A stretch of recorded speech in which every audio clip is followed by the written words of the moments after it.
लोकसभा चुनाव 2024 से पहले प्रधानमंत्री नरेंद्र मोदी की टिकड़ी को लेकर के खड़े हुए विवाद सुर्खियों में है। आम आदमी पार्टी की ओर से तकरीबन हर दिन ही पीएम टिकड़ी विवाद पे कोई ना कोई बयान सामने आता है। इन सबके बीच विपक्ष के बाड़े में नेता और एनसीपी चीफ शरद पवार ने इस मुद्दे की हवा निकाल दी है। शरद पवार ने कहा है ये महज एक सियासी मुद्दा है। महाराष्ट्र के अकोला जिला में रविवार शाम बड़ा हादसा हो गया। भारी बारिश और तेज हवाओं के कारण एक मंदिर के टीन शेड पे नीम का एक बड़ा पेड़ गिरने से 7 लोगों की मौत हो गई है, जबकि कम से कम 30 अन्य लोग घायल हो गए हैं। बीजेपी की केंद्रीय चुनाव समिति ने कर्नाटक में 10 मई को होने वाले विधानसभा चुनाव को लेकर के पार्टी के उम्मीदवारों के नामों को अंतिम रूप देने के लिए 3 घंटे से ज्यादा समय तक बैठक की है। संभावित उम्मीदवारों के नामों पर विचार विमर्श के लिए प्रधानमंत्री नरेंद्र मोदी और केंद्रीय मंत्री राजनाथ सिंह, अमित शाह, भाजपा अध्यक्ष जेपी नड्डा और सीईसी के अन्य सदस्यों के साथ मुख्यमंत्री बसवराज बोम्मई समेत पार्टी के वरिष्ठ नेता इस बैठक में शामिल हुए हैं। हल्द्वानी जेल में 44 कैदी एचआईवी संक्रमित पाए गए हैं। सुशील तिवारी अस्पताल के एआरटी केंद्र प्रभारी डॉक्टर परमजीत सिंह ने कहा है कि 44 कैदी सहित एक महिला कैदी भी एचआईवी पॉजिटिव पाई गई है। डॉक्टर के मुताबिक एचआईवी संक्रमित कैदियों की संख्या लगातार बढ़ने के कारण जेल प्रशासन में हड़कंप मचा हुआ है।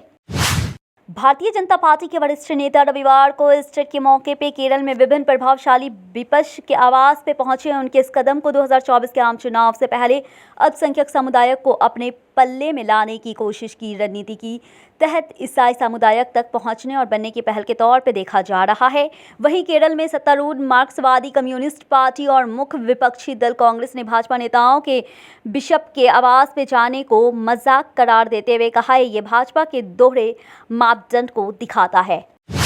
कांग्रेस के वरिष्ठ नेता आचार्य प्रमोद ने रविवार को कहा है कि क्षेत्रीय दल अपने अपने राज्यों में बड़ा कदम रखते हैं, लेकिन राष्ट्रीय राजनीति में नरेंद्र मोदी के खिलाफ प्रधानमंत्री पद के लिए कश्मीर से कन्याकुमारी तक सबसे लोकप्रिय चेहरा प्रियंका गांधी वाड्रा का है। बीबीसी का ट्विटर के साथ पंगा हो गया है। ट्विटर ने बीबीसी के वेरीफाइड ट्विटर अकाउंट पे गवर्नमेंट फंडेड मीडिया का लेबल लगा दिया है, जिसे देख करके बीबीसी के मालिक नाराज हो गए। बीबीसी की ओर से इस मामले में ट्विटर प्रबंधन के समक्ष आपत्ति जताई गई है। बीबीसी ने कहा है कि ट्विटर को हम पर से ये लेबल फौरन हटा देना चाहिए।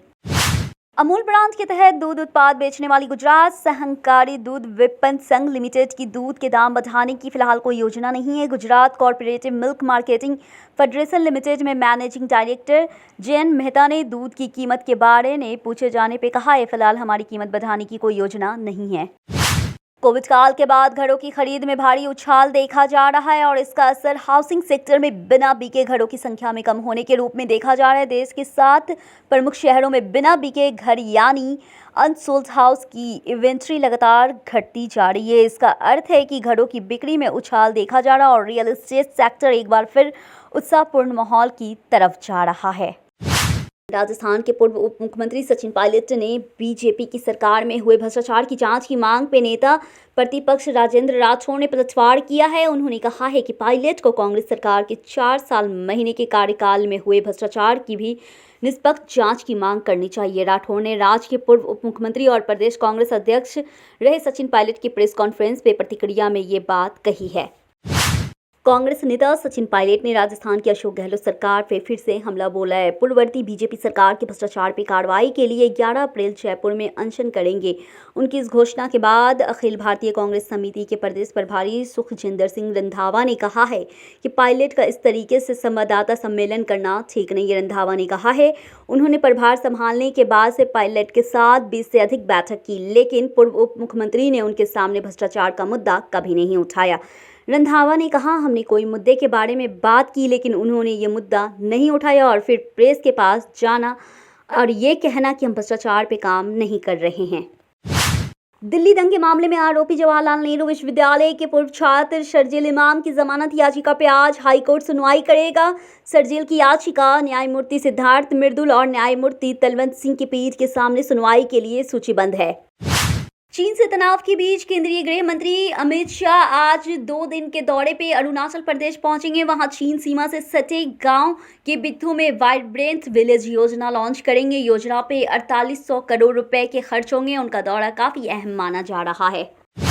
अनुसूचित जनजाति दर्जन समेत अपनी विभिन्न मांगों को लेकर के आंदोलन कर रहे कुर्मी सामुदायिक ने पुरुलिया जिले में 2 संस्थानों से रेल पटरियों पर अपना धरना प्रदर्शन वापस ले लिया है।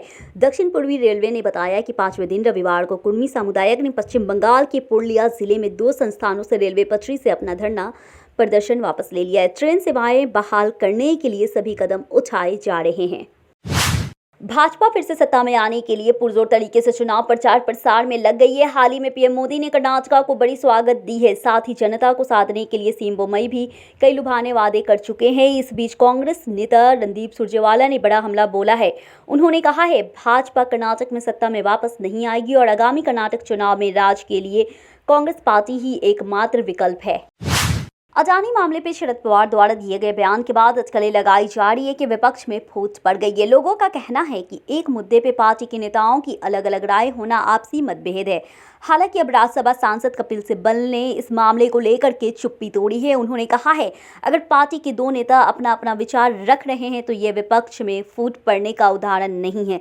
सभी को अपनी बात कहने की अनुमति है। दिल्ली के उपराज्यपाल विनय कुमार सक्सेना और दिल्ली सरकार के बीच अब टिकड़ी को लेकर के जुबानी जंग शुरू हो गई है। वहीं प्रधानमंत्री मोदी की टिकड़ी पे अरविंद केजरीवाल के पिछले दिनों उठाए गए सवालों को लेकर के जब एलजी से पूछा गया तो उन्होंने अपने जवाब में कहा है कि मैंने ये बयान सुना है जो मुख्यमंत्री ने कुछ समय पहले विधानसभा में दिया था। समाजवादी पार्टी प्रमुख अखिलेश यादव उपचुनाव और निकाय चुनाव के ऐलान के बाद पूरी तरह चुनावी मिशन में लग गए हैं। इसकी झलक फिर एक बार दिखने को मिली है। लखनऊ पहुंचे थे जहां उन्होंने इफ्तार पार्टी में हिस्सा लिया। दरअसल सपा प्रमुख अखिलेश यादव के लिए बीजेपी के नया चुनाव प्लान बीते दिनों में एक नया चैलेंज बना हुआ है। बीजेपी की चुनौती के सामने अब सपा प्रमुख ने भी मोर्चा संभाल लिया है। महाराष्ट्र के मुख्यमंत्री एकनाथ शिंदे ने रविवार को कहा है, वर्ष 2024 की लोकसभा चुनाव के दौरान शिवसेना और बीजेपी गठबंधन का भगवा महाराष्ट्र में पूरे बहुमत से लहराएगा। मुख्यमंत्री बनने के बाद से पहली बार अयोध्या पहुंचे शिंदे ने संवाददाता सम्मेलन में आगामी चुनाव लोकसभा में अपनी भूमिका के बारे में पूछे जाने पर कहा, आने वाले चुनाव में हमारी भूमिका बिल्कुल स्पष्ट है। हमारा बीजेपी के साथ गठबंधन है। हम अयोध्या से ऊर्जा लेकर के जाएंगे और 2024 में शिवसेना बीजेपी का भगवा महाराष्ट्र में पूरे बहुमत से लहराएंगे। महाराष्ट्र में विपक्षी दलों ने मुख्यमंत्री एकनाथ शिंदे और उनके डिप्टी देवेंद्र फडणवीस की अयोध्या जाने के ऐसे समय में आलोचना की है जब विदर्भ और मराठवाड़ा में लाखों किसान पिछले 2 दिनों में बेमौसम बारिश और ओलावृष्टि से फसलों और पशुओं के भारी नुकसान का सामना कर रहे हैं।